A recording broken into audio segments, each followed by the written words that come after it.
बोल इंडिया पर आपका स्वागत है। खैर मकदम है। मैं हूं इरफान। आज बोल इंडिया पर हमारी खास बातचीत में शामिल हैं जानी मानी मानवाधिकार कार्यकर्ता तीस्ता सीतलवाड़। तीस्ता सीतलवाड़ का जन्म एक ऐसे परिवार में हुआ है जहां न्यायिक गतिविधियों और सामाजिक सरोकारों की गूंजें हमेशा उनके आसपास रहीं। तीस्ता सीतलवाड़ ने वैसे तो अपना करियर बतौर पत्रकार शुरू किया था, लेकिन जल्द ही उनकी पत्रकारिता के साथ सांप्रदायिकता विरोध, न्याय और शांति के सवाल मुखर होकर सामने आए, जिन्हें उन्होंने अपनी पत्रिका कम्युनलिज्म कॉम्बैट के जरिए बखूबी उठाया। कमजोर और वंचित तबकों को न्याय दिलाने के लिए अपने संगठन citizens for justice and peace के जरिए तीस्ता सीतलवाड़ पिछले 20 वर्षों से भी ज्यादा वक्त से लगातार काम कर रही हैं और उनके समर्थक और शुभचिंतक भारत के सुदूर गांवों और विदेशों तक में रह रहे न्याय पसंद लोग हैं। जबकि देश में उनके बारे में ये कहने वाले भी मिल जाते हैं कि उनके पास 500 करोड़ का बंगला है, पूर्ववर्ती सरकारें उन्हें आर्थिक संरक्षण देती रही हैं और ये भी कि कोर्ट कचहरियों में अपने मंतव्यों की पुष्टि के लिए वो झूठी गवाहियों के लिए भी उकसाती रही हैं। इस सब के बीच तीस्ता सीतलवाड़ को वो कौन सी बात है जो थमने नहीं देती, जानेंगे आज उनसे ही। और साथ में ये भी जानेंगे कि भारत में संविधान और नागरिकों की स्वतंत्रता और समता के सामने क्या चुनौतियां हैं। बहुत बहुत स्वागत है तीस्ता सीतलवाड़। जी, बहुत बहुत शुक्रिया आपको ये बातचीत में बुलाने के लिए। बहुत शुक्रिया, आपने हमारे लिए इतना वक्त दिया।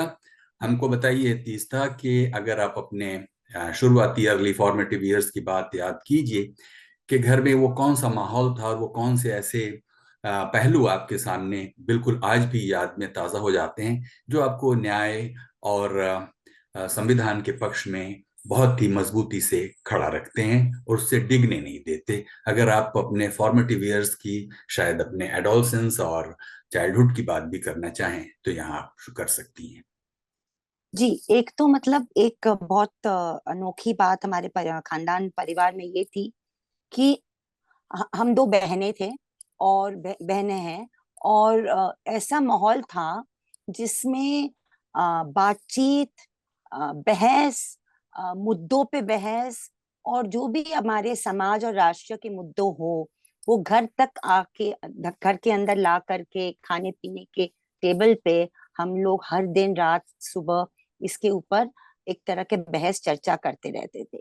और हमारे पिताजी वालिद अतुल सेतलवाद और माताजी सीता को ये बिल्कुल ये था, ज्यादातर पिताजी को, कि हर चीज पे इंसान अपनी अपनी जो सोच विचारधारा है वो व्यक्त करे। तो खैर एक माहौल जरूर था कि जो संविधान और कानून में विश्वास रखने वाला, किताबें ढेर सारी थी हर विषय पे। हमारे वालिद पिताजी ने ये भी कहा था मुझे कि, क्योंकि इतिहास से बहुत लगन था मुझे, पॉलिटिक्स से भी, सोशलिज्म से भी, कि आप बस इतिहास जो पढ़ेंगी क्लास में वो आप ये किताबों से पढ़ो, टेक्स्ट बुक से कम पढ़ना। तो ये भी एक शुरू से ये था कि ठीक है, एग्जाम देना है, परीक्षा देनी है, मगर एक और भी परीक्षा है, एक और भी इम्तिहान है दुनिया में जो स्कूल और इम्तिहान के परीक्षा से बाहर है। और ये एक जो तुलना और एक जो वसूल बिठाए गए थे, मुझे सबसे ज्यादा मुझे लगता है कि 9वीं कक्षा और 10वीं कक्षा में एक सामने उभर के आ गए कि जब हमारे देश में पहली बार एक आपातकाल डिक्लेयर किया गया, इमरजेंसी डिक्लेयर की गई 75 में।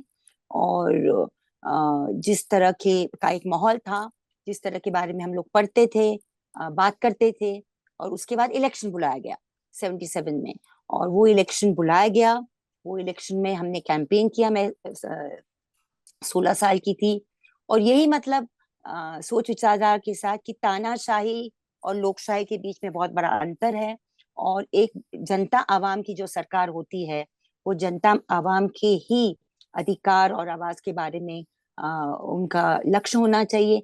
और अगर उस लक्ष्य से हट जाती है तो वो सरकार के खिलाफ हमारा फर्ज बनता है कि हम आवाज उठाएं।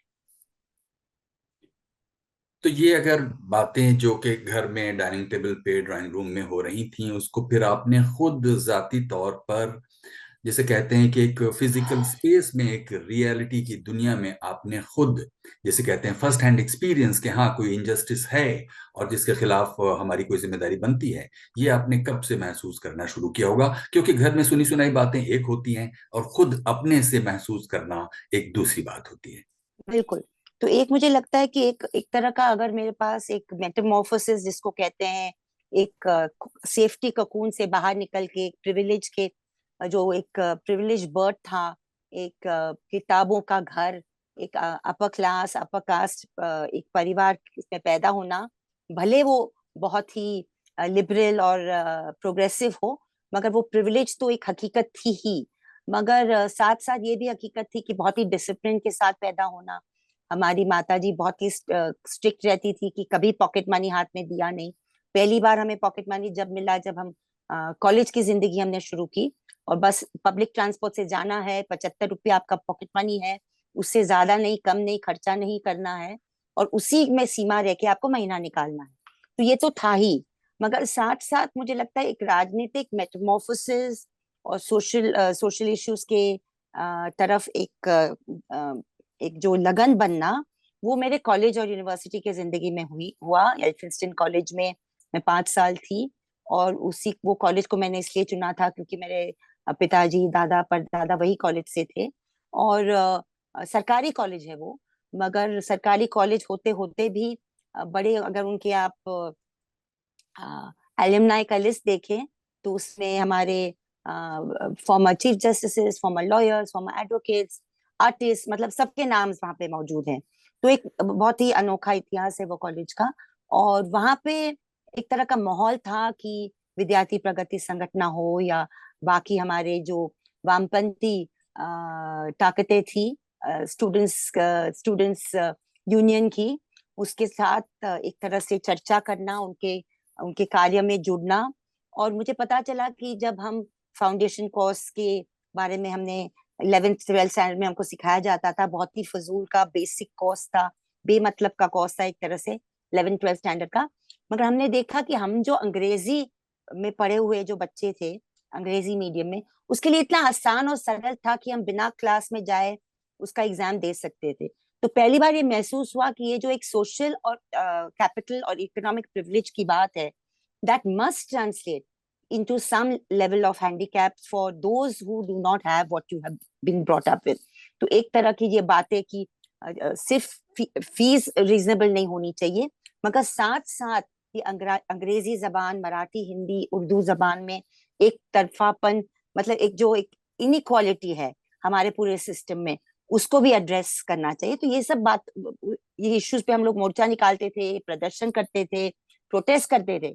और मुझे लगता है एक तरह का एक महसूस होने लगा कि there is a huge difference between जो किताब में लिखा हुआ हमारा संविधान है, जो एक हमें लक्ष्य देता है जरूर एक समाज का, कि इस तरह का समाज होना चाहिए, but to realise that dream, to realise the constitutional dream, उसके लिए बहुत संघर्ष करना पड़ेगा, और हर तबके को करना पड़ेगा, और हर वक्त करना पड़ेगा।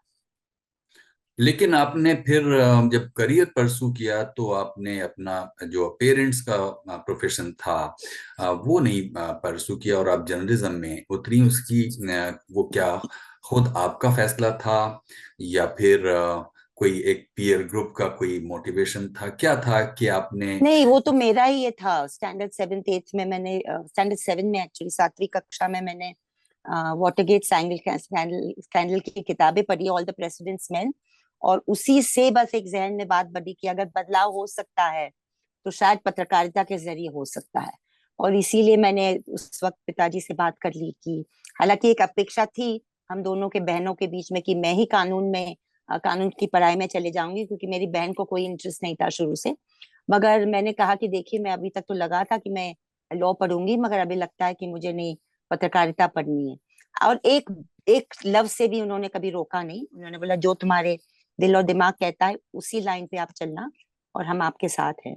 तो ये जो एक कॉन्फिडेंस के साथ एक व्यक्ति पैदा होता है, खास तौर से एक महिला, खवातीन हमारे समाज में, कि न सिर्फ आप पिताजी और माताजी के साथ बहस कर सकते हैं मुद्दे पे, क्योंकि मैंने हर वक्त कहा है कि अगर आप माताजी पिताजी के साथ गहरे मुद्दे पे बहस कर सकते हैं, तो दुनिया के सामने आप कर सकते हैं।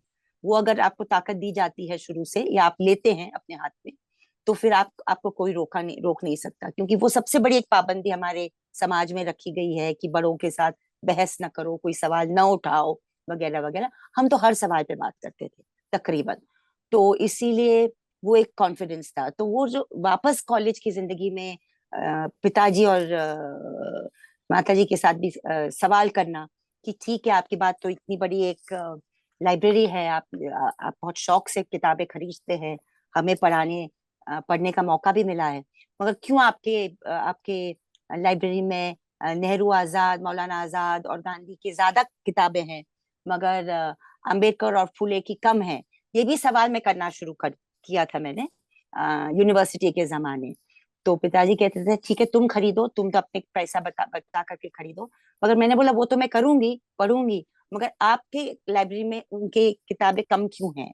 तो वो भी एक रियलाइजेशन की हर तबके में भी हर तरह के सवाल हमें करना चाहिए। और ये जो हमारा संविधान जो हमें दिया गया है, जो बड़ा संघर्ष के बाद हमें मिला है, वो संविधान कुछ एक बाहरी किताब नहीं है कि वहां से हमने इंपोर्ट करके फ्रांस या इंग्लैंड या UN universal declaration of human rights से लेकर हमने अपना बना दिया। मैं मानती हूँ कि जैसे हम हमारे इतिहास हम पढ़ते हैं ये दक्षिण एशिया के इलाके का, तो हमने देखा है कि 11वीं 11th सेंचुरी से इस तरह की सोच विचारधारा पैदा हुई, जो जातिवाद के खिलाफ, कास्ट इनइक्वालिटी के खिलाफ, क्लास इनइक्वालिटी के खिलाफ आवाजें उठने लगी थी।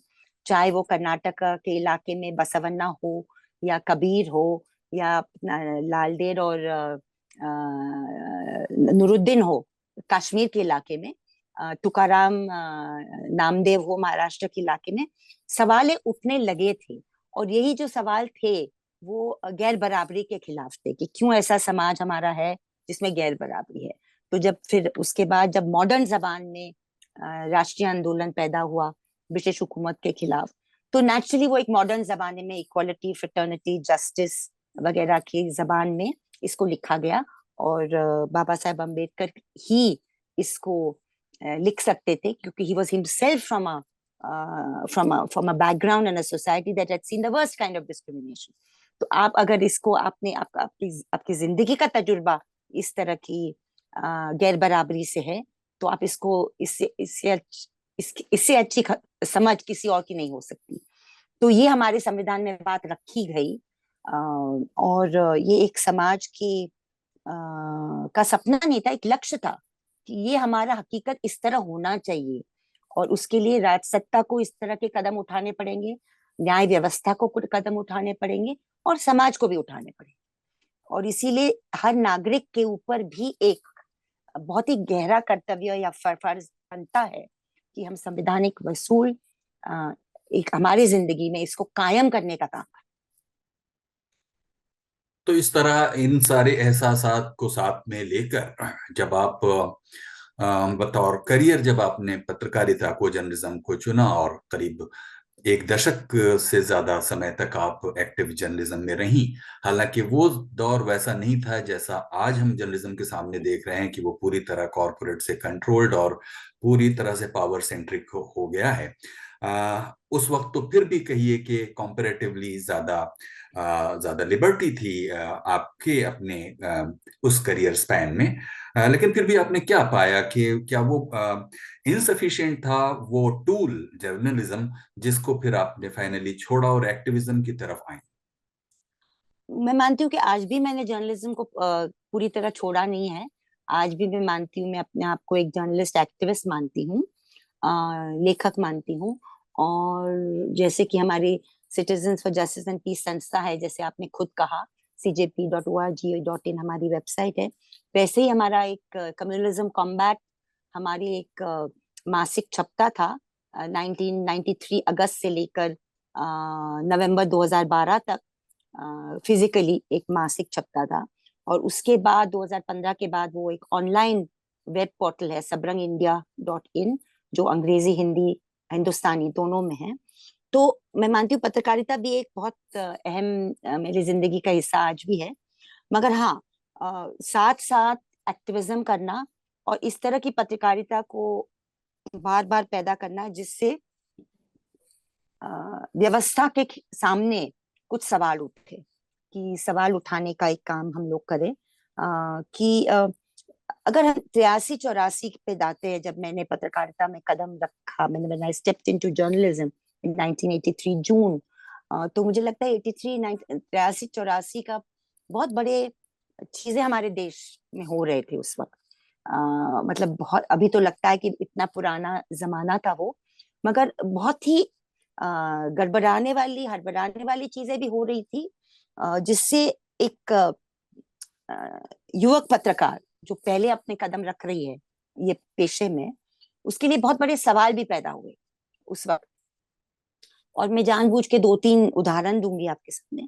एक तो मतलब फरवरी 83 में नेल्ली का हादसा हुआ असम में, और 84 में मेरा शहर बम्बई, भिवंडी और बम्बई दोनों बहुत बुरी तरह, जैसे 70s में भी जैसे दंगे हुए थे, वैसे उस तरह हम दंगा एक नाम दे देते हैं, मगर जो हिंसा, वो हिंसा को जब हम उसके जरिए हम काम करते हैं या लिखते हैं या कुछ भी सामाजिक काम करते हैं, तो मुझे लगता है दंगा जैसा शब्द भी बड़ा हल्का हो जाता है उसके लिए, क्योंकि वो एक इस तरह की हिंसा होती है, लक्षित हिंसा, जिसको मैंने वो अभी फ्रेज यूज करना शुरू किया है 10-12 सालों में, क्योंकि वो एक लक्षित हिंसा का एक प्रतीक हो जाता है कि जब राजसत्ता की ताकतें, पुलिस की ताकतें, प्रशासन की ताकतें भी और एक बड़ा समूह भी एक तबके के खिलाफ अचानक किस मोड़ पे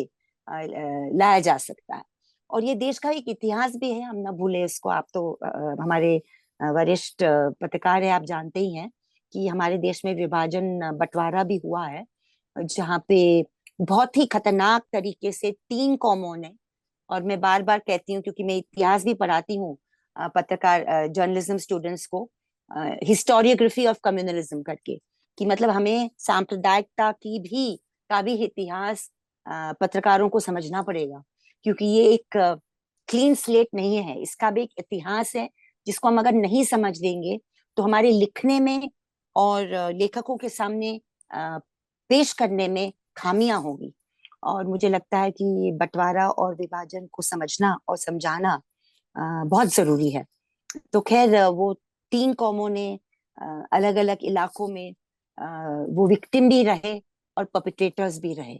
उसके ऊपर जाने, ज्यादा डिटेल में न जाते हुए मैं कहूंगी कि भारत हिंदुस्तान के आजाद होने के बाद हर ऐसे लक्षित हिंसा हिंसा के दौर पर वो बंटवारे के स्लोगन क्यों बार बार सुनाई देते हैं, क्योंकि कुछ ना कुछ हुआ हमारे देश और समाज में, राजनीति में भी और समाज में, जिसका रेजोल्यूशन नहीं हुआ, जिसका कोई मुझे लगता है एक तरह का क्लोजर नहीं हुआ। तो जो भी कम्युनिटी मेमोरीज थी, ये तीन अलग अलग कम्युनिटीज की, वो रही अंदर, और उसकी प्रेजुडिसेस, जिसकी गलत फहमियां बढ़ती गई, और जैसे राजसत्ता की शक्लें, राजसत्ता की शक्ल बदली। और मैं मानती हूँ कि गांधी जी की हत्या एक बहुत अहम एक हादसा है, जो मुझे लगता है कि आजाद हिंदुस्तान के का पहला आतंकी इंसिडेंट है। First act of terrorism was the killing of Mahatma Gandhi. और वो ताकतों ने उनको एक निशान बनाया, जो कभी ये संविधान में नहीं मानते, जो कभी ये देश के राष्ट्रीय आंदोलन में उन्होंने कभी कुछ भाग नहीं लिया। तो ये एक बहुत ही कॉम्प्लिकेटेड इश्यू भी है और बहुत सरल भी है, और इसको समझते समझते एक युवक पत्रकार को समय लगा, मगर बहुत समय नहीं लगा। मतलब समझते समझते 84 हुआ, 84 भिवंडी बम्बई हुए, उसके बाद 84 नवंबर में सिख भाई बहनों के साथ हुआ, जहाँ पे हमारे साथी और दोस्त दिल्ली में काम कर रहे थे, लिख रहे थे, परेशान हो रहे थे। और भोपाल गैस ट्रेजेडी भी हुई 84 में, मुझे याद है अभी भी कि दिसंबर महीने में वो भी हुआ। तो ये बहुत सारी चीजें होते होते एक पत्रकार के अंदर एक समझ बनी कि आपको ठीक है, लिखना है, अपनी स्टोरी छापना है, बायलाइन लेना है, मगर साथ साथ वो स्टोरी कहाँ तक जाती है, वो प्रोसेस क्या है, वो प्रतिक्रिया क्या है, वो हादसे बनने की, वो लक्षित हिंसा में जब सामने आती है, उसके पीछे प्रतिक्रिया होती है, एक फॉल आउट होता है, वो भी समझना के लिए मैं बहुत उत्सुक रहती रही। और हमारे सीनियर पत्रकारों के साथ मैं बात करती थी, एसबी कोल्पे साहब जिन्होंने जमशेदपुर का 61 का पहला दंगा कवर किया था। तो इस समझते समझते मुझे लगता है ये विषय पे, ये मुद्दे पे मेरी समझ काफी गहराई से बनी। ये तो हालांकि एक ऐसी प्रोसेस है तीस्ता जी, हम्म। खास तौर पर जब आप जर्नलिज्म के स्कूलों में पढ़ाई जाने वाली एथिक्स वगैरह की बात करें, जहां पर ये कहा जाता है कि वहां पर ऑब्जेक्टिविटी ही आपका एक कोर हम्म। वैल्यू होना चाहिए, जहां आपको फैक्ट्स ही सेक्रेड होने चाहिए। एक तरफ वो होता है और दूसरी तरफ आपका न्याय के पक्ष में जो आपका दिल धड़कता है, उन दोनों के बीच एक ऐसा ऐसी पतली रेखा, महीन रेखा सी होती है। तो अगर आप अपने अनुभव से कहें कि खुद आपके एक्टिव जर्नलिज्म के दिनों से ये धुंधली रेखा कब से ज्यादा आपको धुंधली दिखाई देने लगी, कि लगा कि अब सिर्फ जर्नलिज्म में ये ड्यूटी करके कि आप किसी इंसिडेंस को रिपोर्ट करें, या सचमुच आप जो मार्जिनलाइज हैं उसके पक्ष में खड़े हों, ये एक ऐसी चीज है जहां जाकर पत्रकारिता और एक्टिविज्म एक कॉन्फ्लिक्ट में आ जाते हैं। जी सही है। मगर जैसे कि मुझे अभी भी याद है कि मैं 84 की बात कर रही थी, मैं चीता कैंप में थी, और मेरे सामने उस वक्त मैं ऐसे अखबार में काम कर रही थी जिसके पास साधन नहीं थे। मतलब हम लोग अपने ट्रेन और बस से जाते थे, रिक्शा पकड़ के जाते थे। हमारे सामने एक झोपड़ी के अंदर एक मॉब घुस के एक इंसान को जो अल्पसंख्यक से था, उसका मतलब इस बुरी तरह उसके ऊपर हमला करके, वो जब बाहर चीखते चीखते निकलता है घर से, तो उसका दो हाथ ऐसे लटक रहे थे। तो एक सवाल आया हमारे ऊपर, हमारे पास में, मेरे फोटोग्राफर मेरे साथ थे अखबार के, कि क्या हम सिर्फ जाके इसका रिपोर्ट लिखे या उसको जाके अस्पताल भी पहुंचा दे। और हमने ऑब्वियसली अस्पताल पहुंचाया। तो ये सवाल हर वक्त आता है। कॉन्फ्लिक्ट में आप कुछ वायलेंट कॉन्फ्लिक्ट आप कवर करते हैं तो ज्यादा आता है, एक्सीडेंट में भी हो सकता है कुछ भी।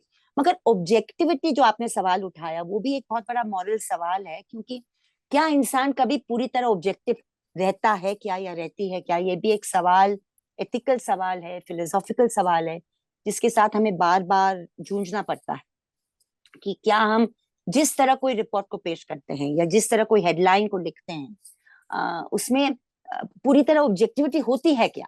Before I come to your question कि भाई एक्टिविज्म और journalism, which is a very valid question, उस पर भी नहीं आऊंगी।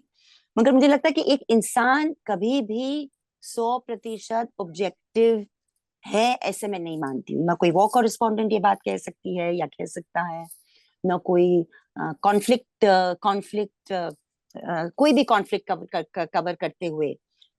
और मुझे लगता है जैसे कि हमारी conflict journalism, conflict related journalism का जो एवोल्यूशन हुआ है, मुझे लगता है गए 15-20 सालों में, जहाँ पे कुछ एक तरह के कोड्स भी इवॉल्व हुए हैं कि आप अगर महिला के ऊपर जब हिंसा होता है या एक तरह का बलात्कार या रेप वगैरह होता है, तो how will you cover that incident?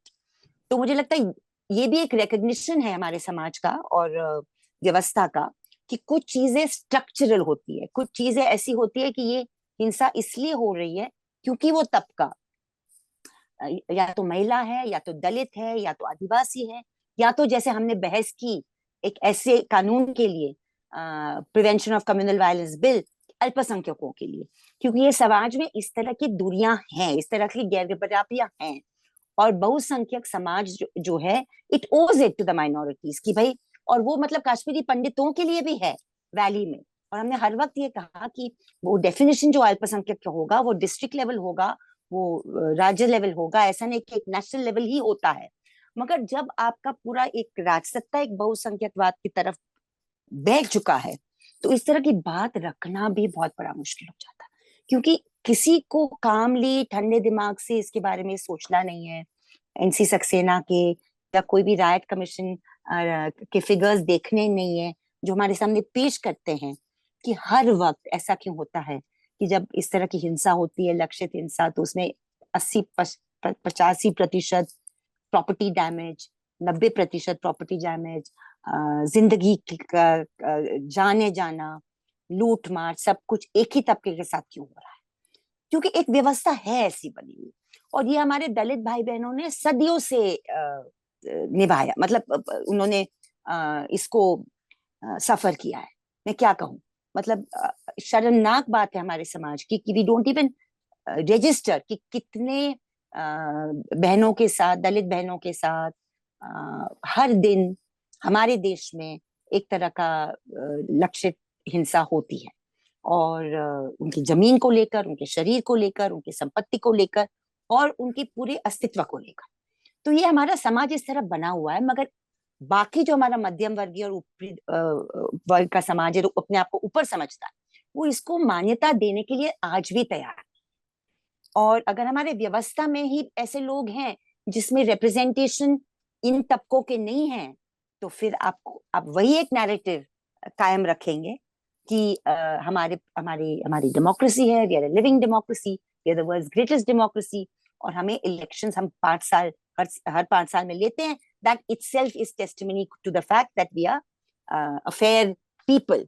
मगर ये बात भी मैं नहीं कह रही हूँ कि अभी इलेक्शन भी अभी ज्यादातर में प्रॉब्लम आ गया इलेक्ट्रल बॉन्ड्स को लेकर, पैसों को लेकर, वो अलग बात। मगर सामाजिक प्रश्नों पे जब तक समाज ये मान्यता ये बात को नहीं देगी कि ये समाज जो है हमारा, जो अम्बेडकर ने भी कहा था, बाबा साहेब अम्बेडकर ने भी कहा था, फुले ने भी कहा था कि ये गैर बराबरी पे टिका हुआ समाज है, और हमें इसको कहीं ना कहीं, जिसके पास विशेष अधिकार है ये समाज में, वो तबकों को इसको एक्नॉलेज करना पड़ेगा।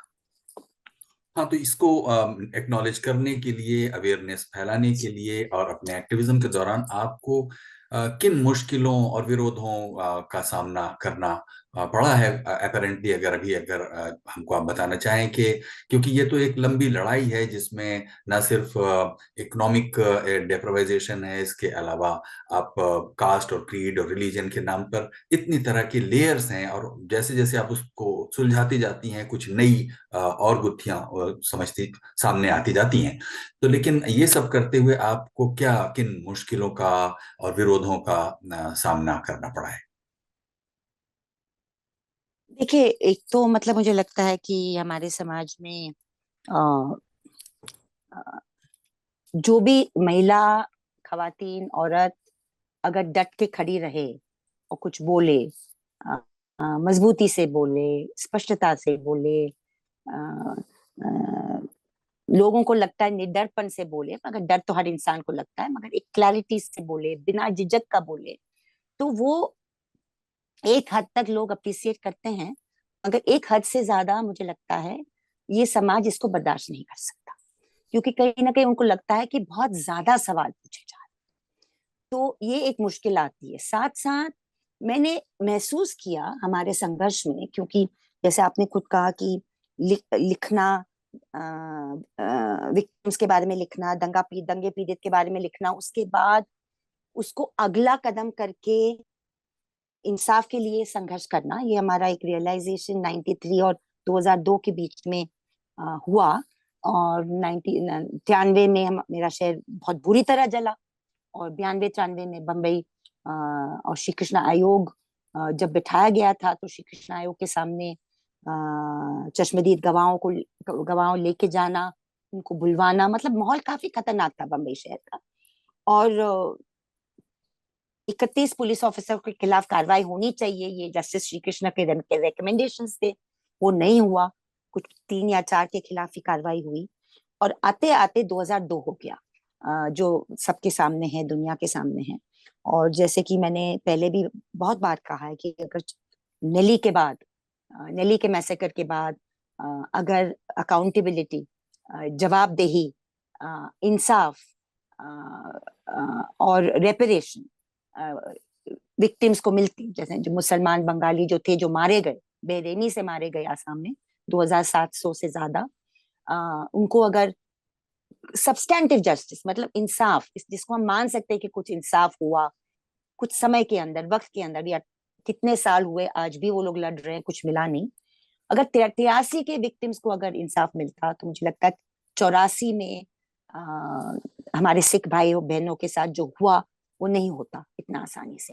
और अगर 84 में इंसाफ मिलता हमारे न्याय व्यवस्था के जरिए, तो 92-93 के बंबई का हालात जैसे थे वैसे नहीं होते, और उसके बाद 2002 नहीं होता, उसके बाद मुजफ्फरनगर 2013 में नहीं होता। मैं ये बात क्यों दोहरा रही हूँ? इसलिए दोहरा रही हूँ क्योंकि एक कल्चर ऑफ इम्प्यूनिटी है और वो कल्चर ऑफ इम्प्यूनिटी को हिंदुस्तानी में ट्रांसलेट करना बड़ा मुश्किल है, इसलिए मैं इसको अंग्रेजी में इस्तेमाल कर रही हूँ, कि ये जो एक कल्चर ऑफ इम्प्यूनिटी हमारे ब्यूरोक्रेसी में, हमारे पुलिस व्यवस्था में और हमारे राजनीतिक राजनेताओं में, विच कट्स अक्रॉस पार्टी लाइंस है। और इसीलिए न्याय व्यवस्था को भी आप जब ठुकराएंगे कोर्ट के दरवाजे, तो हाँ, कुछ हद तक आपको इंसाफ मिल सकता है। मगर आप अगर टिके रहेंगे और आप कहेंगे कि भाई नहीं, हमें बस जहां तक मुझे मिले, हमारे विक्टिम तैयार है, हमारे सर्वाइवर्स तैयार है, उन्होंने सब कुछ खोया है, हम सिर्फ उनके पीछे खड़े हैं, एक खंबा बन के, एक सपोर्ट बन के। अगर आप सब्सटैंटिव जस्टिस के लिए आप खड़े रहते हैं, and you don't want just nominal justice, उसके बाद सिस्टम भी थक जाता है आपसे, और फिर सिस्टम भी एक तरह का बदला आपके साथ लेना शुरू कर देता है।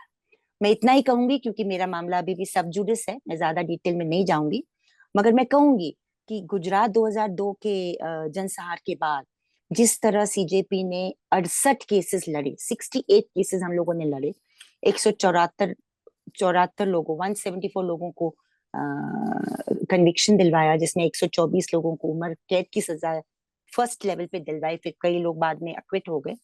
वो एक ऐतिहासिक एक आंकड़ा है। आज अगर हमें पूछेंगे कि आपको आपको लगता है कि आपको इंसाफ पूरी तरह मिला, तो मैं कहूंगी कि the glass is never half empty और half full, it is somewhere in between.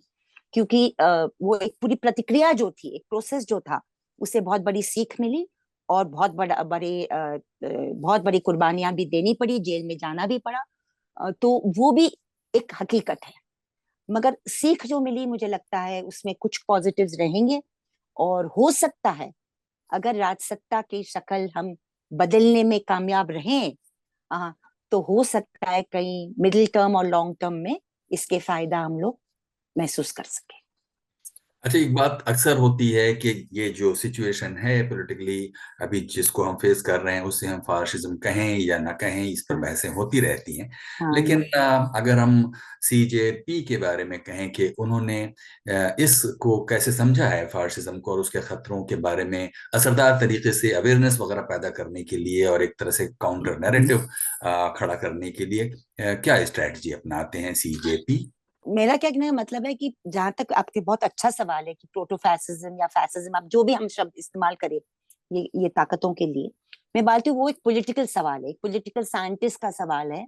और उसके ऊपर भी मैं बात करती रहती हूँ as an academic, as a I consider myself as an activist academic, क्योंकि मैं पढ़ती रहती हूँ, रिसर्च करती रहती हूँ।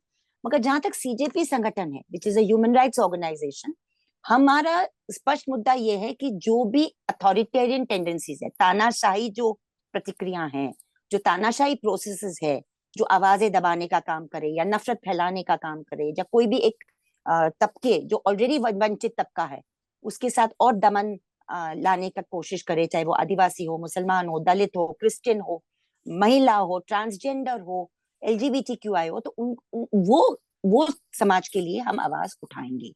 और हमारे 4 पिलर्स हैं, जिसको हम कहते हैं 4 पिलर्स, जिसमें minorities, rule of law, women, children, कानून व्यवस्था, क्रिमिनल जस्टिस रिफॉर्म। क्योंकि हमारा मानना है, हमारे जो एक तरह का हमारी जो अनुभव रहा है गए 22 सालों का हमारे संगठन का, कि हम एडमिनिस्ट्रेटिव, जुडिशियल और पुलिस रिफॉर्म के बजाय और इलेक्ट्रल रिफॉर्म के बजाय ट्रू डेमोक्रेसी हमारे देश में नहीं आ सकती। तो उसके ऊपर भी हम लोग काम करते रहते हैं, जैसे कि सब लोगों को वोट करवाना, जुडिशियल रिफॉर्म में, जैसे कि पहली बार जब बेस्ट बेकरी का केस ट्रांसफर हुआ बम्बई के बाहर, तो ठीक है वो गुजरात के बाहर और बम्बई आया, ठीक है, it was a big victory about that particular incident.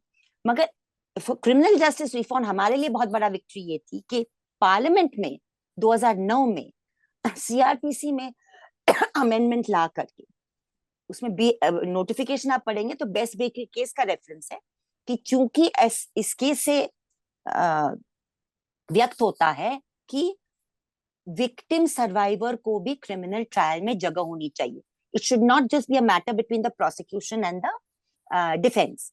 तो पहली बार एक कानूनी जगह सर्वाइवर और कंप्लेनेंट को दी गई, स्टैट्यूटरी मतलब कानूनी। तो ये हमारे लिए बहुत एक लंबी विक्ट्री थी, और इसको मतलब बहुत लोग अभी यूज कर रहे हैं, पंजाब से लेके हिमाचल में, सिर्फ कम्युनल वायलेंस में नहीं, हर type, every type of criminal trial. तो इस तरह की बहुत सारी बातें जो हमारा तजुर्बा कहता है कि हमारी जो इन्वेस्टिगेशन होनी चाहिए, तहकीकात होनी चाहिए पुलिस के थ्रू या सीबीआई के थ्रू, वो इंडिपेंडेंट होनी चाहिए। पुलिस इंडिपेंडेंट होनी चाहिए, सीबीआई इंडिपेंडेंट होनी चाहिए, independent of the ruling party, answerable only to the assembly और आंसरेबल ओनली टू पार्लियामेंट। साथ साथ टाइम बाउंड इन्वेस्टिगेशन होना चाहिए, विटनेस प्रोटेक्शन होना चाहिए, प्रोसिक्यूशन भी इंडिपेंडेंट होनी चाहिए, it should be answerable to the judiciary, and there should be a time bound trial. तो ये सब सवाल हम उठाते रहते हैं कि हमने जो हमारी जो कुर्बानियों के बाद जो हमें सीख मिली है, उसको लेकर हम इसका रिफॉर्म की तरफ कैसे बढ़ते जाए। एंड हेट हटाओ, नफरत के खिलाफ हमारी जो लड़ाई है वो बुनियादी है, और वो बहुत हमारे इतिहास से जुड़ी हुई है, क्योंकि जो भी हमारा खुद का व्यक्तिगत तजुर्बा और हमारे संगठन का तजुर्बा, कि नफरत एक बहुत अहम एक रोल प्ले करता है जातिवाद, जात को लेकर दंगे में और सांप्रदायिक दंगों में। क्योंकि हमने देखा है कि पहले हिंसक घटना के पहले 3 महीने, 4 महीने, 6 महीने पहले से ही एक तरह की गर्मा गर्मी पैदा करना माहौल में, वो नफरत से पैदा होती है। और आजकल तो मतलब ये परमानेंट हो गया है, क्योंकि राजसत्ता इस तरह की बन गई है, क्योंकि पॉलिटिकल पार्टी दिल्ली में भी और बाकी राज्यों में भी जो रूलिंग पार्टी है, एक एक एक रंग और एक ढांचे की, वो तो मानती है आइडियोलॉजिकली कि इस तरह का बहुसंख्यकवाद हमें बढ़ाना चाहिए। इसलिए नफरत से लड़ना हमारे संगठन के लिए बहुत बुनियादी एक मुद्दा है, और हम लोग अलग अलग तरीके से नफरत को लेकर हमने एक मुहिम अपनाई है। इस तरह से हम ये कह सकते हैं कि जो कन्वेंशनल अर्थों में एजुकेशन और अवेयरनेस को समझा जाता है, ये उससे कुछ ज्यादा बढ़ी हुई कार्रवाई है जिसको आपने समझा है और लागू कर रही हैं, क्योंकि इसके इतने मल्टीपल एंगल्स खुलते हैं जब जब आप उससे कॉम्बैट करने के लिए बढ़ती हैं, कि सिर्फ वो किसी स्कूली कैरिकुलम में या किसी प्रीचिंग में वो काम नहीं करेगा, बल्कि एजुकेशन या अवेयरनेस के बंधे हुए जो पैरामीटर्स हैं उससे बाहर ही इसको करना पड़ेगा। इसके अलावा कुछ शॉर्ट टर्म और लॉन्ग टर्म गोल्स भी हैं इसमें। पर शॉर्ट टर्म गोल्स है कि हम लोग सब जिंदा रहे। हम लोग सब जिंदा रहे, और हमारी टीम जब सब जितने कठिनाई और रिस्क लेके जो काम कर रही है, वो अपने काम मजबूत बनते रहे, और हमारी और टीम बने। फिलहाल हम लोग बम्बई शहर, महाराष्ट्र, असम, पूर्वांचल में हमारी टीम बहुत मजबूती से बनी है। हम सब टीम का सपना है कि ये देश के हर राज्य में एक सीजेपी की लोकल टीम बने। लोकल टीम, हमारा जो एम्फोसिस होता है कि एक्टिविस्ट हमारे लोकल होंगे, मुद्दे लोकल होंगे, और नजरिया नेशनल होगा। क्योंकि जब आपके लोकल एक्टिविस्ट बनते हैं, जो वो समझ बनती है वहां की, वो बहुत ही गहरी बनती है। तो हम बस ये चाहते हैं कि हमारा काम डीपन हो, बढ़ता जाए, और शॉर्ट टर्म गोल ये होना चाहिए कि कहीं ना कहीं ये नफरत के खिलाफ हमारी जनता आवाम को कहीं ना कहीं अंदर से ताकत मिले, कि हम सड़कों पे आकर ये नफरत की राजनीति को नकारें, शांति अमन पसंद तरीके से। क्योंकि ये नफरत जो है, हम हमें अंदर से खाई जा रही है, ये समाज को खोखला बना रही है, और हम जान जान भी नहीं रहे हैं कि ये नफरत हम खुद के समाज के साथ क्या कर रही है। हमको लग रहा है कि हम दुश्मनी समाज के ऊपर हम कुछ कार्रवाई कर रहे हैं, जो भी वो दुश्मन हो। कोई दुश्मन हो ही नहीं सकता हमारे देश में, हम सब साथ में ही पैदा हुए हैं। मगर ये जो एक सोच बिठाई जा रही है, वो इतनी खतरनाक है कि सारे समाज को वो खोखला बना सकती है। और वो खोखलापन अगर हम नहीं समझेंगे, और ये इस तरह की राजनीति के खिलाफ हम मजबूती से, शांति से, मगर अटल होके और बहुत ही सफाई से अगर हम सामने प्राप्त नहीं होंगे, तो मुझे लगता है कि बहुत कठिन वक्त हमारे सामने, और भी कठिन वक्त आ सकता है। मगर मैं तो उम्मीद रखी हुई हूँ कि कहीं ना कहीं, क्योंकि आज भी मुझे लगता है कि सब भारत हिंदुस्तानी नफरत में नहीं डूबे हुए, चाहे कितने लाख लाख कोशिशें की जा रही है हुकूमत की तरफ से, ऊपर से, ऊपरी ताकतों से, ऐसे लोगों से जो संवैधानिक पदों पे बैठ के संविधान का अपमान कर रहे हैं। मगर मुझे लगता है कि यहाँ के लोग, हमारे लोगों के ज्यादातर लोगों को ये नफरत अभी तक नहीं एक खा चुकी है। ये मेरी उम्मीद है। और यही हमारी शायद पार्लियामेंट्री डेमोक्रेसी की ब्यूटी है कि हर 5 साल के बाद ये मौका आपके पास होता है कि आप अपने इन 5 वर्षों को एसेस रीएसेस करके अपने फैसले बदल लें। क्योंकि आज कई स्टेट्स में इलेक्शंस हो रहे हैं और अगले कुछ महीनों में आम चुनाव भी होंगे। तो एक ह्यूमन राइट एक्टिविस्ट की हैसियत से आपकी राय में स्टेट असेंबली और 2024 के जो लोकसभा चुनाव हैं वो कितने अहम हैं? बहुत अहम है, बहुत अहम है, क्योंकि सबसे पहले हमारा शॉर्ट टर्म ये गोल होना चाहिए कि जो भी ताकतें हमारे संविधान के खिलाफ सरासर खड़ी है, उनको हमको हटा करके ऐसी ताकतों को बिठाना है जो संविधान में मानती हैं, जो एकता और बराबरी में मानती। मैं ये भी एक कैवियट डालना चाहूंगी कि आज हमारे सामने जो विपक्ष है वो आइडियल विपक्ष नहीं है। अनफॉर्चुनेटली आइडियल विपक्ष नहीं है जो नफरत की राजनीति को खुल के सामने आके बात करे, जो सामाजिक न्याय के बारे में सामने आके बात करे, जो दलित आदिवासी के साथ जब अत्याचार होता है वो डट के खड़े होके बोले कि ये एक्सेप्टेबल नहीं है। अनफॉर्चुनेटली हमारा जो विपक्ष है वो नॉट एन आइडियल ऑपोजिशन है। फिर भी मैं कहती हूँ कि मुझे सोचना पड़ेगा, मानवाधिकार कार्यकर्ता होते हुए, ये देश के नागरिक होते हुए, कि शॉर्ट टर्म मेरा गोल है कि बहुसंख्यकवाद फासीवाद ताकतों को हटाओ, और उसके बाद मिडिल टर्म में जगह बनाओ अपने संघर्ष के लिए, ताकि अपना संघर्ष मजबूत रहे। और फिर अगर हम लोग सब जिंदा रहेंगे, संघर्ष मजबूत होते हैं, तो फिर एक ट्रांसफॉर्मेशनल पॉलिटिक्स के बारे में सोचे।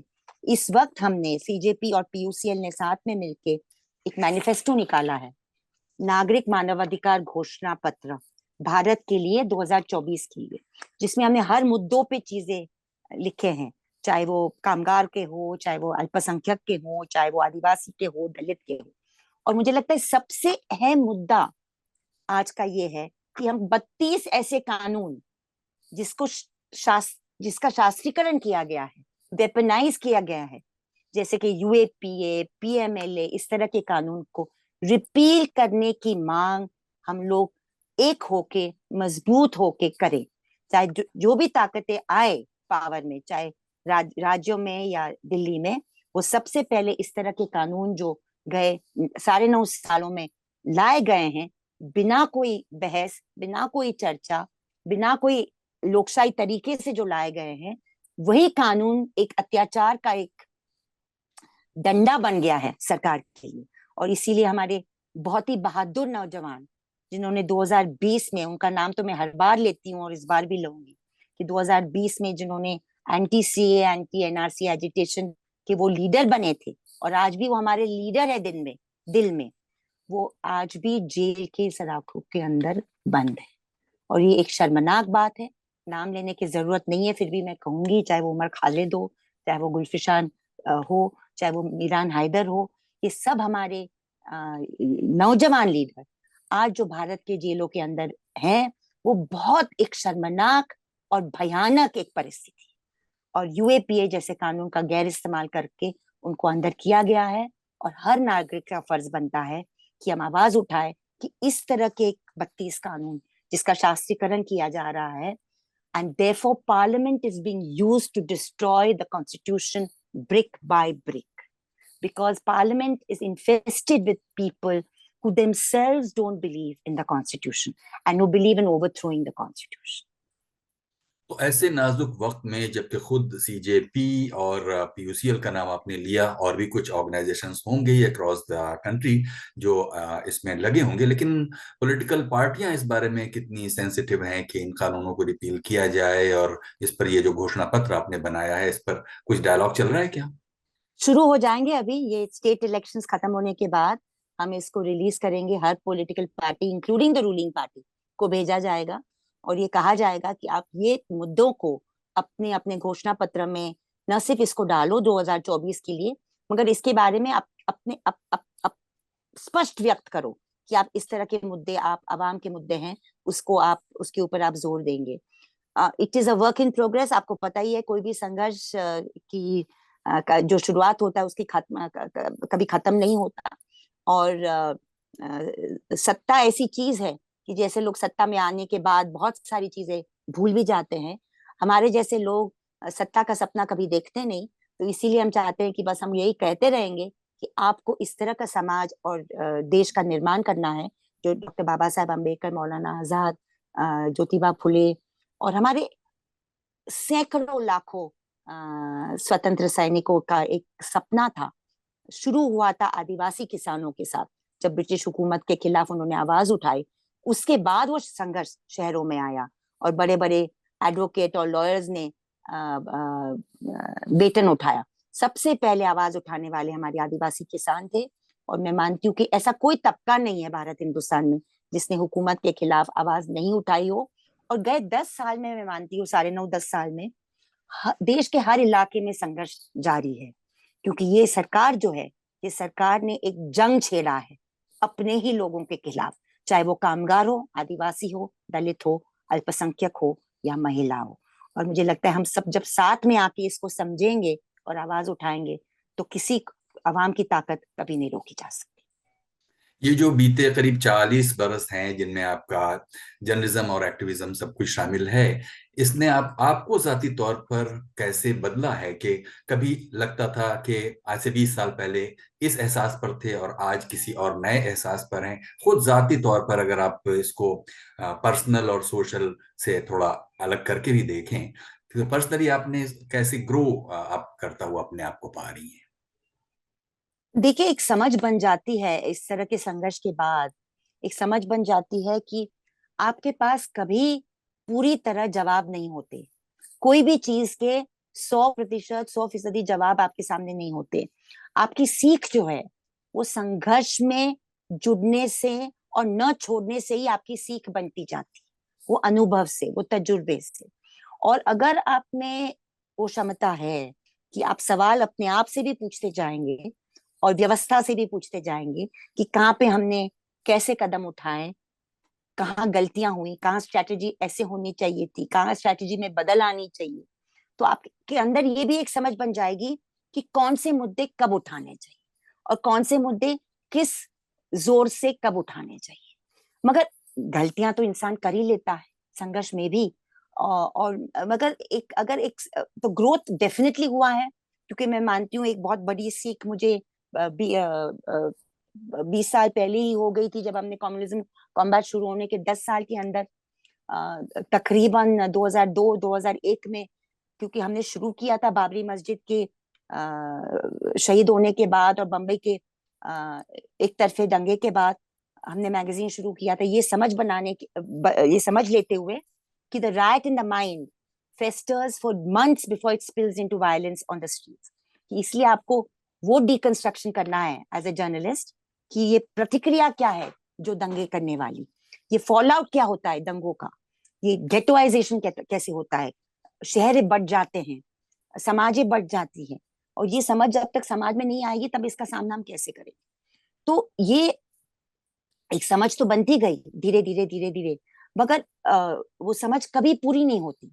इसको बार बार आपको समझ मुझे 10 11 साल के अंदर ही ये समझ बन गई कि ठीक है, हम लोग सांप्रदायिकता के खिलाफ काम कर रहे हैं, which is the dark underbelly of this society. क्योंकि भारत के समाज और सत्ता को ये मानने के लिए अभी तैयार नहीं है कि हम गलत फहमी, प्रेजुडिस, बायस के ऊपर टिके हैं। मगर हम अगर सांप्रदायिकता के खिलाफ हमें अगर सफल होना है तो हमें जातिवाद की लड़ाई उठानी ही पड़ेगी। ये मेरे लिए एक बहुत बड़ा एक, एक बहुत बड़ी सीख थी। क्योंकि जो समाज 250 3000 2000 सालों से एक जात व्यवस्था पे टिका हुआ है और कास्ट एक्सक्लूजन को जस्टिफाई करते जा रहा है अलग अलग फॉर्म में, बदलते हुए फॉर्म में, उसने वो समाज ने आज बंटवारे, विभाजन और आजादी के बाद एक दूसरे तबके को उसमें जोड़ दिया। तो अगर आपको इसमें अलायंस भी बनाना है और समझ भी बनाना है तो आपको कास्ट को भी समझना पड़ेगा। कास्ट वायलेंस को भी एक्नॉलेज करना पड़ेगा, कास्ट एक्सक्लूजन को भी एक्नॉलेज करना पड़ेगा। तो इस तरह की बहुत सारी सीख मिलती है हमें समझते समझते और चर्चा करते करते, बातचीत करते करते, आम्बेडकराइट और गांधीवादी के बीच में डायलॉग करवाते करवाते। क्योंकि मैं मानती हूँ कि दो अलग अलग स्ट्रीम कभी नहीं है, एक दूसरे को रिस्पेक्ट करते थे, एक दूसरे में खामियां भी पाई उन्होंने, एक दूसरे में दूरी भी थी, मगर मुझे लगता है कि इसका दूरी की मतलब दुश्मनी नहीं होती कभी। और ये दुश्मनी की तरफ जब गांधीवादी और आम्बेडकर पेश आते हैं, तो मुझे लगता है हमारा संघर्ष कम मजबूत हो जाता है, गैर कामयाब होता है। तो ये सब कॉन्ट्रडिक्शंस है भी और नहीं भी है। हमको इतिहास को किस तरह हम समझेंगे, इतिहास में किस तरह की बातें हम उठाएंगे, किस तरह की बातें हम छोड़ेंगे। हम as Indians we have a tendency to worship those we admire, कि हमें क्या वो वर्शिप करने की जरूरत है या समझ बनाने की जरूरत है। और अगर हम सिर्फ समझ बनाएंगे तो क्या जनता आवाम के सामने हम बात ये रख पाएंगे कि नहीं?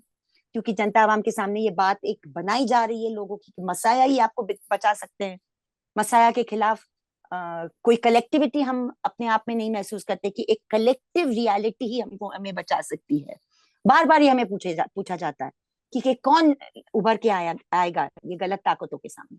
मैं बार बार कहती हूँ कि ये कलेक्टिव क्यों नहीं हो सकता, जहाँ पे 8 10 12 लोग हो जिनकी अलग अलग खूबियां हो, जो एक वॉइस में कहे कि बस ये ताकत है। तो बहुत सारी चीज है, बहुत सारी सीख है, बहुत सारी खामियां भी है हमारे अंदर।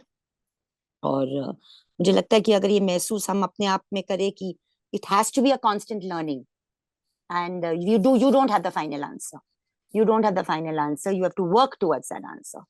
Your struggle is a working towards some sort of answer and resolution and understanding. आप देखिएगा कि आप इतनी ताकतवर एक ऑर्गेनाइज्ड सत्ताओं के खिलाफ लड़ती हुई दिखाई देती हैं। खुद आपके अंदर वो कभी डर या कोई एक छोटी डर की लहर कभी नहीं आती कि वो सिर्फ फिजिकल असॉल्ट ही नहीं बल्कि एक लॉन्ग टर्म आपके अपने पूरे करियर और जीवन पर कोई खतरा हो सकता है, वो उसकी कोई एक हल्की कोई डर की कोई लकीर कभी आपने महसूस की? नहीं, डर तो मुझे लगता है सबको लगता है, मुझे भी लगता है, ऐसा नहीं कि नहीं लगा। और एक इस तरह का डर की फिजिकल डर तो कम से कम 7 बार अपने आप मेरे ऊपर हमले हुए हैं। और एक तो बहुत ही खतरनाक हमला लास्ट गए साल ही हुआ, जब पुलिस अपने घर के अंदर घुस के मार वार के लेके जा सकती इंसान को बिना कोई वारंट, बिना कोई एफआईआर वगैरह। तो हुआ है ये सब। डर तो लगता है, डर तो लगता है, कई मोड़ पे लगा है। और वो व्यक्तिगत डर भी है, और एक तरह का काम को लेकर भी डर है कि क्या ये काम बंद हो जाएगा, ये पूरा जो कोशिशें हो रही है 20 25 सालों से हमारी सामूहिक कोशिशें, वो भी खत्म हो जाएगी। सबसे खतरनाक तरीका प्रोटोफैसिस्ट ताकतों, तानाशाही ताकतों का ये होता है। और इसके बारे में अम्बेडकर भी बोले हैं, गांधी भी बोले हैं, कि एक इंसान के खिलाफ गलत चीजें, झूठ फैलाना, बहुत बड़ी झूठे बार बार फैलाना, प्रोपेगेंडा फैलाना। तुषार गांधी भी कहते हैं कि गांधी जी के बारे में जो झूठ आज भी लोगों के दिमाग में है, वो वो पैदा किया गया झूठ है। वो एक आइडियोलॉजिकली पैदा किया हुआ झूठ है। और मुझे लगता है कि मैं भी इसी तरह के प्रोपेगेंडा की एक विक्टिम हूँ, क्योंकि एक कोट एंड कोट हिंदू परिवार में पैदा हुई अगर कोई औरत इस तरह की बातें करने लगती है अपने समाज के बारे में, अपने देश के बारे में, तो उनके परिवार के खिलाफ भी एक तरह की मुहिम शुरू करो और हर चीज के बारे में शुरू करो। मुझे अभी भी याद है कि जब मैं जेल के अंदर थी गए साल, तो मेरे परदादा सर चिमनलाल सेटलवर्थ, जिन्होंने जनरल डायर का क्रॉस एग्जामिनेशन किया था, और जिनकी वजह से ये बंगला है हमारा जूहू में, क्योंकि उन्होंने पहले बंगला लिया था मलबार हिल में, और सॉरी नेपिन सी रोड में, और उसके बाद हमारे दादा मोतीलाल सेटलवर्थ जो पहले अटर्नी जनरल, उन्होंने ये बंगला खरीदा है और हम बचपन से यहाँ रह रहे हैं। तो वो बंगले के बारे में जो सवाल उठाए गए मतलब झूठ। मगर चिमनलाल सेटलवाल के बारे में ये शुरू किया गया कि चिमनलाल सेटलवाल ने जनरल डायर को कभी ठीक से क्रॉस एग्जामिन नहीं किया था, बिल्कुल झूठ, बिल्कुल उल्टा। तो आप तो कुछ भी कह सकते हैं, अगर आपके पास एक ट्रोल आर्मी है, अगर आपके पास राष्ट्रीय स्वयंसेवक संघ जैसे शाखाएं हैं, तो आपको बस झूठ फैला फैला फैला करके उसको सच बनाने में ज्यादा वक्त नहीं लगता। मगर उम्मीद, मुझे लगता है उम्मीद मेरे अंदर आज भी कायम है, क्योंकि लोग आज भी हमारे देश के सोचते हैं और सवाल करते हैं। कितने लोग करते हैं, कितना नहीं करते, मैं बता नहीं सकती, मगर एक तबका है जो इस तरह के प्रोपेगेंडा के खिलाफ भी सवाल कर रहा है आज भी। और जब मुझे 1993 में मेरा एक अनुभव हुआ, मुझे कहना पड़ेगा आपको। धारावी का इलाका था। दिसंबर 92 में बहुत ब्रूटली धारावी में हिंसा हो चुकी थी और लोग मारे गए थे, और लोगों को नाम पुकार पुकार के मारा गया था, ऐसा सलालेकुम बोल के, ताकि सामने वाला जवाब दे, उनका आइडेंटिटी पता हो और इमिडिएटली उनका कत्ल किया जाए। तो एक ऐसे इंसान का कत्ल किया गया, और उनके पिताजी, वालिद और उनके भाई और उनके परिवार के साथ हम हॉस्पिटल में एज अ जर्नलिस्ट में खड़ी थी। बाकी भी पत्रकार खड़े थे। और वो जो बंदे जिसके ऊपर तलवारें चलाई गई थी, वो बहुत ही खतरनाक स्टेट में था। और 2-3 दिन के बाद उसका इंतकाल हुआ, ढाई ढाई दिन के बाद। वो 2-2.5 दिन में आधे दिन के लिए ही वॉज कॉन्शियस, मतलब वो कॉन्शियस था। और बाप को उन्होंने बता दिया था कि हमले करने वाला कौन लड़का था। भाई जिद कर रहा था अपने पिताजी पे कि आप बस बता दे कि आ, कौन थे वो। और पीछे पड़ गए थे भाई, छोटे भाई, कि आप क्यों नहीं बता रहे हो कि मेरे बड़े भाई क्या मामला हो। कुछ दुनिया हिल गई, मगर पिताजी ने, उनके डॉक्टर खान साहब थे, उन्होंने नहीं बताया। नहीं बताया कि जब बेटे की जान चली गई, उसके बाद रो पड़े वो। कई लोगों ने उनको पूछा, मैंने जिक्र भी किया है मेरे किताब में इसके बारे में। तो कई लोगों ने पूछा उनको कि आपने क्यों नहीं बताया। तो उन्होंने बोला कि मैं चाहता हूँ कि ये खत्म हो। मैं नहीं चाहता हूँ कि इसका सिलसिला बस कायम और जारी रहे, कि मैं इनको बता दूं ताकि वो किसी का कर ले, फिर उनको कोई इकट्ठा। तो ये जो never ending tit for tat है, सांप्रदायिक हिंसा को लेकर, जातिवाद हिंसा को लेकर, ज्यादातर सांप्रदायिक हिंसा को लेकर, अफवाहें फैलाना, कत्ल करवाना, मरवाना, मारना, ये जो एंडलेस साइकिल है, उसके लिए आपको कुछ ना कुछ हमें समाज में लोगों को करना पड़ेगा। सिर्फ सरकार करेगी ये समझ को हम लेके बैठेंगे तो ये नहीं होने वाला। और उम्मीद मुझे ऐसे ही लोगों से बनती है जिसके ऊपर इतनी बुरी चीज गुजरने के बाद भी वो इस तरह के नागरिक के प्रतीक बनते, नागरिकता के, जैसे कि वो मौलाना थे आसनसोल के। 2 साल पहले, आपको शायद पता होगा, आसनसोल में रामनवमी को लेकर जो हिंसा हुई, और उनका बस रिजवान शायद उनका बेटे का नाम था, उनका कत्ल हुआ। एग्जाम 10वीं का एग्जाम देने गया था और उसका कत्ल। खबर पड़ी उसको, खबर मिली पिताजी को, मौलाना साहब को, और उन्होंने उसी वक्त मस्जिद से यही ऐलान किया कि आसनसोल में कुछ नहीं होगा। मतलब इसको बोलते हैं, मतलब इसको कुर्बानी आप कहेंगे, या संवैधानिक वसूल करेंगे, या खुदा अल्लाह के लिए आप क्या कहेंगे इसको। मगर ये देश में लेकिन ऐसे लोग हैं साथ हाँ, साथ। लेकिन ये तो तीसरा आप मानेंगी कि ये तो एक तरफा ढंग से नहीं हो सकता है। ये अगर इसका कोई सही और सॉल्यूशन निकालना हो तो ये दोनों तरफ से इसे होना पड़ेगा। नेल्ली से लेकर, जो कि आपने जिक्र किया ही, कि नेल्ली से लेकर मुजफ्फर नगर तक की जो ये जो पूरी यात्रा है, जो आपके सामने चीजें गुजर रही हैं, आपको भी ये लगता है कि माइनॉरिटीज अपने आप को बहुत आइसोलेटेड, अकेला और बिल्कुल, मजबूर महसूस कर रही? बिल्कुल, बिल्कुल, बिना शक और बेझिझक के मैं कहूंगी कि भारत हिंदुस्तान, आजाद भारत हिंदुस्तान में, और ये भारतीय जनता पार्टी के पावर में आने से पहले की बात है, ये भी हमको मानना पड़ेगा, कि जहां पे भी ये लक्षित हिंसा हुई है, वहां पे अल्पसंख्यकों को टारगेट बनाया गया है। इसको कोई कोई शक की बात नहीं है।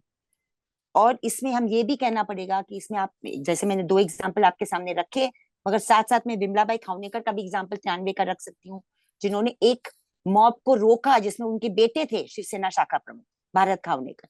तो इसमें एक तरफे की बात नहीं है। हमको पता है कि एक तबका को ज्यादा हुस्काया जा रहा है। इसका मतलब नहीं है कि माइनॉरिटी वायलेंस नहीं करती, माइनॉरिटी भी वायलेंस कर रही है कम्युनल वायलेंस में, मगर वो ओवरपावर हो जाती है। शुरू कौन करता है, शुरू नहीं करता, मैं नहीं कहती, मगर मैं कभी नहीं ये कहूंगी कि माइनॉरिटी वायलेंस नहीं करती। इंसान की जात है, सब करते हैं।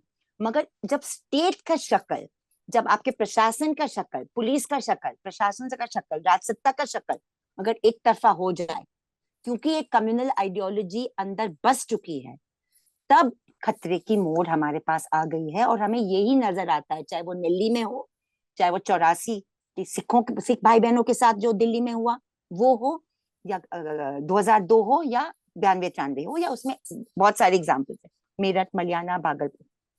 तो ये बिल्कुल हकीम का साथ साथ मैं ये भी कहूंगी कि जो कश्मीर में हुआ, जो हम कभी कभी मानने के लिए कई लोग तैयार नहीं होते, कि जो 1987 88 89 में हुआ, जिसकी वजह से हमारे कश्मीरी पंडितों को निकलना पड़ा, उसमें भी खतरनाक चीजें मस्जिदों से ऐलान हो रही थी उस वक्त, जिसपे एक खतरे महसूस करके भले जगमोहन ने उनको एनकरेज किया हो निकालने के लिए, मगर वो बात हो रही थी मस्जिदों के अंदर, जिसकी वजह से डर के मारे सब कुछ छोड़ के हमारे कश्मीरी पंडित भाई बहन वहां से निकले। ये भी हमको मानना पड़ेगा। वो एक एग्जाम्पल है, बाकी आपके पास 25 है, ये मैं मानती हूँ। मगर मैं बात बात बात मल्लपुरम में दूसरा एक एग्जाम्पल है जहाँ पे माइनॉरिटी ने वायलेंस किया। I am not trying to balance act, मैं सिर्फ इतना कहना चाहूंगी, और इसी ने मैंने बंटवारा विभाजन का एग्जाम्पल दिया, कि tendency towards violence, becoming victim and perpetrator, वो सब कम्युनिटीज में होता है।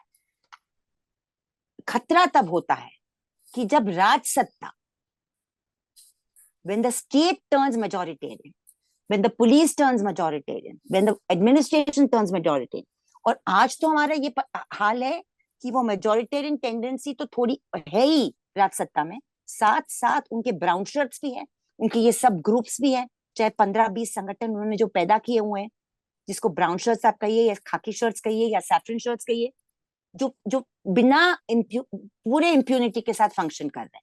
और वो सिर्फ विश्व हिंदू परिषद और बजरंग दल नहीं है, वो सनातन संस्था भी है, वो सकल हिंदू समाज भी है, वो ये भी है, धिमाका भी है, अलग अलग नाम उनके रखे जाते हैं, और सरकारें उनके खिलाफ कदम नहीं उठाती।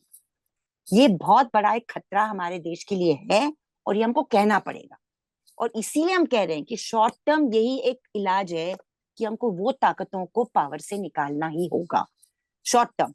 उसके बाद हमें ये सवाल करना पड़ेगा सो कॉल्ड सेक्युलर ताकतों को, कि आपने इनके खिलाफ आवाज क्यों नहीं उठाया जितना आप उठाना चाहिए था। अब हम लोग करीब करीब बातचीत रैप अप करेंगे। तीस्ता जी, यस, आपको बहुत थकाया, आपका बहुत वक्त लिया है, लेकिन आई होप दो इट वाज जरूरी, ओके। It was wonderful. हाँ, दो आखिरी सवाल आपसे पूछता हूँ। एक तो शुरू में जिन फॉर्मेटिव ईयर्स की बात करते हुए आपने बताया कि किस तरह घर के माहौल ने खुद आपको ये सेंसिटाइज किया कि भाई संविधान भी है और न्याय भी है और लोगों के हित भी हैं, इसको लेकर फिर आप धीरे धीरे करके पत्रकारिता की तरफ गई। आज जो लोग जर्नलिज्म में, जो युवा आ रहे हैं, उनके सामने जर्नलिज्म की जो का पूरा जो सिनेरियो है, क्या कहना चाहेंगी आप, और कैसे आप देखती हैं जर्नलिज्म के प्रेजेंट सिनेरियो को? एक्चुअली वो शक्ल हमारी जर्नलिज्म की सिनारियो 1991-92 में ही बदलना शुरू हो गई। एक तरफ से आपने पूरा न्यो लिबरलिज्म, जैसे आपने खुद देखा, न्यो लिबरलिज्म पॉलिसीज शुरू हो गई, कॉर्पोरेटाइजेशन जैसे आपने कहा, और साथ साथ जब राजसत्ता भी ज्यादा मेजोरिटेरियन हो गई, बहुसंख्यकवाद हो गई, तो एक आइडियोलॉजिकल परवर्जन भी आ गया। तो एक तरह कॉर्पोरेटाइजेशन और आइडियोलॉजिकल परवर्जन। तो आज तो मैं मानती हूँ कि न्यूज रूम में जो बातें चलती है, और हमें कुछ झलक मिलते हैं क्योंकि हमारे दोस्त हैं वहां पे, थोड़े बहुत बच्चे हैं, कि बहुत ही पॉइजनस तरीके से न्यूज रूम में बिहेवियर हो रहा है, कि जो सदियों से हमारे दलित भाई बहनों के साथ होता था, हालांकि उनका प्रेजेंस कभी नहीं था न्यूज रूम में, वो बात आज अल्पसंख्यकों के खिलाफ खुल के न्यूज रूम में की जाती है। तो आज हमारी पत्रकारिता जो है, जो कमर्शियल पत्रकारिता, मैं उनको मेन स्ट्रीम भी कहने से झिझकती हूँ, क्योंकि आप है या हम है, हम लोग किस तरह की, हम कहाँ से न्यूज लेते हैं। हम अभी वो पत्रकार, न्यूज़पेपर्स फिर भी ठीक ठाक है, मगर जो टेलीविजन चैनल्स हैं, उसमें तो बहुत कम ऐसे चैनल बचे हैं जिसमें आप सही ढंग से खबरें ले सके। ज्यादातर वहां पे एक जंग छेड़ा जाता है, और वो जंग का एक ही मकसद है कि सरकार को एक तरह से बढ़ावा देना, एक दो लीडर को बढ़ावा देना, और साथ साथ दुश्मनी पैदा करना लोगों में, और नफरत पैदा करना। और इसीलिए ये जो एक, चाहे वो गोदी मीडिया का आप शब्द इस्तेमाल करो या जो भी इस्तेमाल करो, हमारा आधा से ज्यादा टाइम सीजेपी का बस एक चैनल के खिलाफ कंप्लेन करने में जाता है। और क्योंकि हमारे रिस्ट्रिक्शन ऑफ लैंग्वेज है, हम हिंदी और अंग्रेजी का ही कर पाते हैं। बाकी जो रीजनल लैंग्वेज में इस तरह का गंदा नफरत फैलाया जा रहा, उसको तो हम टैकल ही नहीं कर पा रहे हैं। तो मैं मानती हूँ कि आज के नए पत्रकार, नौजवान पत्रकार के लिए बहुत ही एक बड़ी चुनौती है, क्योंकि जब हम लोग आए पत्रकारिता में, तो एक माहौल ऐसा था कि इंसान कुछ करे, कुछ सपना देखे, कुछ सोचे कि इससे कुछ बदलाव आ सकता है। आज वो उम्मीद भी वो पत्रकार के सामने नहीं है। और ऑल्टरनेटिव्स भी बहुत कम है कि वो अगर ऑनेस्ट काम करना चाहे। परसों ही मेरी बात हुई थी कोई पत्रकारों के साथ उत्तर प्रदेश में, बहुत ही नौजवान। वो चाह रहे थे कि वो करे, कुछ लिखे बेरोजगारी के बारे में, किसानों के बारे में, अलग अलग मंडियों के बारे में, बाजारों के बारे में, मगर वो कोई छापेगा ही नहीं। कोई ये खबर छापेंगे ही नहीं, या वीडियो बनाओ या कुछ लेख लिखो। बस चंद ऐसे प्लेटफॉर्म हैं जो इस तरह का छाप रहे, और वो प्लेटफॉर्म के खिलाफ ये सरकारें तो टूट पड़ रही है। आपने देखा वायर के ऊपर एयर हो चुका है, न्यूज के ऊपर हो चुका है। तो मतलब इस तरह की एक तरफापन सरकार में, जो नहीं चाहती है कि कोई भी इस तरह की खबरें बाहर आए। तो इस वक्त नौजवान पत्रकार के लिए चॉइसेस बहुत कम हो गए हैं, और रास्ते भी बहुत कम है। It's a very very difficult phase for young journalist. फिर ये भी बताइए कि जैसे ये जो एक गुजरात का एक मॉडल कहा जाता है, और हमने फिर ये देखा कि उसका एक पहलू जाकर जुड़ता है एक पर्टिकुलर कम्युनिटी को डिह्यूमनाइज करना, अदराइज करना, उससे जाकर उसका एक बड़ा एजेंडा, एक तरफ विकास नाम की चीज है, और दूसरी तरफ ये अब जो कि नेशन वाइड एक बीमारी की तरह फैल रहा है। साउथ के इलाकों में अभी भी कहिए कि मैं कहूंगा नहीं है, या आपके खुद महाराष्ट्र में वैसा नहीं दिखता। लेकिन मणिपुर को हम कैसे समझें? आपने कैसे देखा मणिपुर में क्या हो रहा है? नहीं देखो, जहां तक गुजरात की मॉडल का सवाल है, तो मुझे मानती हूँ कि वो विकास का मॉडल भी एक बहुत ही ढकोसले देने वाला है, क्योंकि it's a concentration of wealth. वहां पे पॉवर्टी हमें प्लेंटी है। आप अगर बाकी इकोनॉमिक और सोशल इंडिकेटर्स देखेंगे तो आवाम और जनता में इस तरह का डेवलपमेंट नहीं हुआ है। मगर खैर, मैं मणिपुर पे बात आऊंगी। मणिपुर में जो 3 मई से लेकर आज तक हिंसा भड़काई गई, और जिस तरह राज सत्ता, चाहे वो राज्य की हो या केंद्र की हो, सत्ता ने कुछ कदम उठाए ही नहीं आज तक।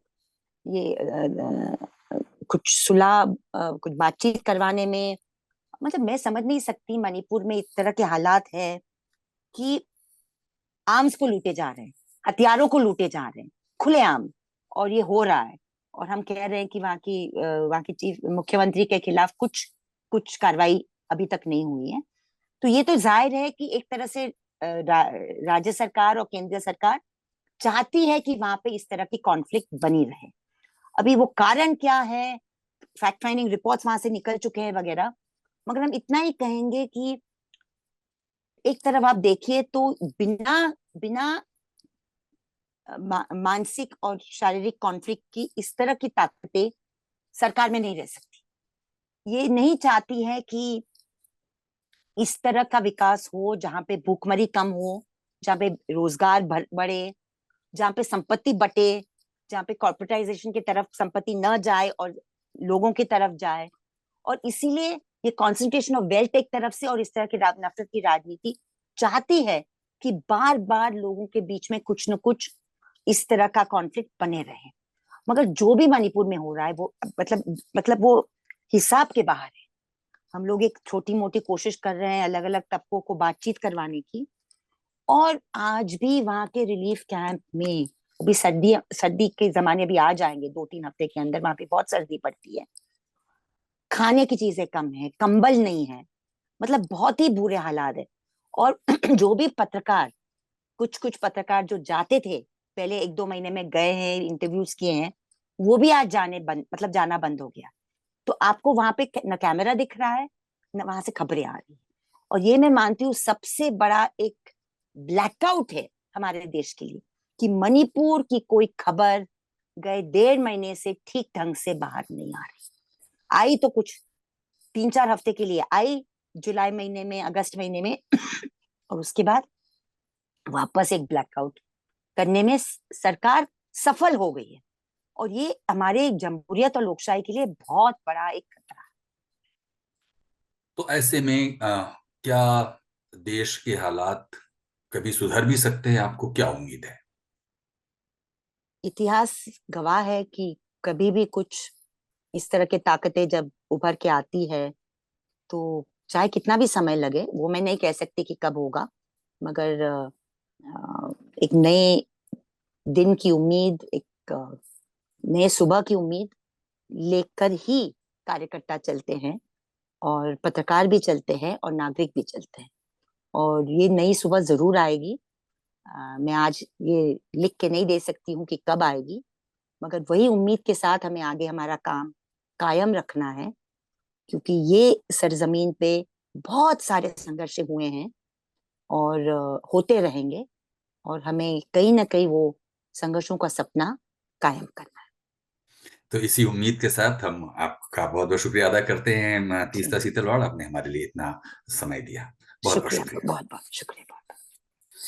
बोल इंडिया में आज हमारे साथ थी मानवाधिकार कार्यकर्ता और पत्रकार तीस्ता सीतलवाड़। कुछ कहना चाहते हो तो इस प्रोग्राम के बारे में नीचे हमें कमेंट बॉक्स में लिखकर जरूर बताइए। देखते रहिए बोल इंडिया।